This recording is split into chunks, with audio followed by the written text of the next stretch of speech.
صرف world war 3 نہیں بلکہ ایک پینڈیمک کا خطرہ بھی ہمارے سر پہ منڈلا رہا ہے۔ WHO کی رپورٹ کے مطابق پاکستان میں اس وقت 3,50,000 سے زائد HIV کیسز رپورٹ ہو چکے ہیں، لیکن الارمنگ سچویشن یہ ہے کہ 79% افیکٹڈ لوگوں کو پتہ ہی نہیں ہے کہ ان کا HIV سٹیٹس کیا ہے۔ اسی رپورٹ کے مطابق گزشتہ 15 مہینوں میں پاکستان میں 2,000 سے زائد کیسز رپورٹ ہوئے ہیں، جبکہ صرف اسلام آباد میں 600 سے زائد HIV کیسز رپورٹ ہوئے ہیں، یعنی کہ اسلام آباد میں ہر مہینے 40 سے 42 نئے کیسز رپورٹ ہوتے ہیں۔ لیکن اس ٹاپک کے بارے میں ڈیبیٹ اور ڈسکشن اس وقت سٹارٹ ہوئی جب BBC کی ایک ڈاکیومنٹری سامنے آئی جس میں THQ تونسا میں جو ہے ہائی رسک گروپس کے بعد اب بچوں میں بھی جو ہے HIV کی ڈائگنوز ہوا ہے، اور دیکھا یہ گیا اس میں بڑا کلیئرلی کہ ایک ہی سرنج جو ہے اس کا ہی استعمال بار بار ہر بچے پہ کیا جا رہا ہے، جس کے باعث وہاں پہ جو HIV کے کیسز ہیں وہ نئے رپورٹ ہوئے ہیں۔ لیکن اب ہمیں اس چیز کو بھی انڈرسٹینڈ کرنا ہوگا کہ یہ ایک میڈیکل کنڈیشن ہے اور نہ کہ مورل ججمنٹ۔ اس کے بارے میں بات کرنی چاہیے، اس کے ٹریٹمنٹس کے بارے میں، کیونکہ 1981 میں سب سے پہلے HIV کے کیسز رپورٹ ہوئے تھے۔ 40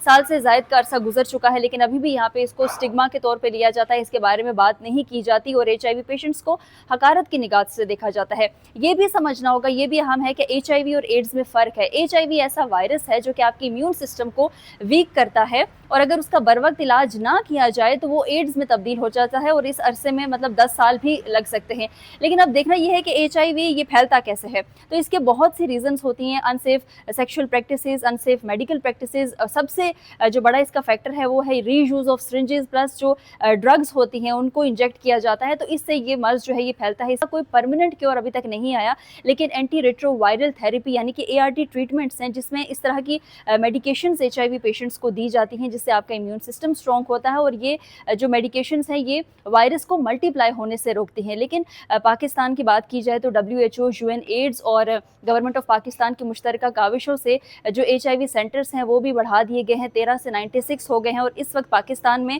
صرف 55,000 سے زائد جو پیشنٹس ہیں وہ ART ٹریٹمنٹس میں ہیں، لیکن جو نمبر ہے وہ 3,50,000 سے زائد جو ہے HIV کیسز ہیں۔ جب یہ سارا واقعہ سامنے آیا تو PMDC بھی ایکٹیو ہوا، اسی کے ساتھ ساتھ ڈرگ ریگولیٹری اتھارٹی پاکستان کی جانب سے بھی ایکشنز لیے گئے۔ لیکن ایک اور الارمنگ سچویشن یہ ہے کہ گلوبل فنڈ ایسی آرگنائزیشن ہے جو کہ HIV، ملیریا اور TB جیسے وائرسز کو فائٹ کرنے کے لیے فنڈنگ کرتی ہے۔ ہر سال $5 بلین ان کی جانب سے فنڈ جو ہے وہ ریلیز کر دیا جاتا ہے۔ 2003 سے لے کر ابھی تک $1.1 بلین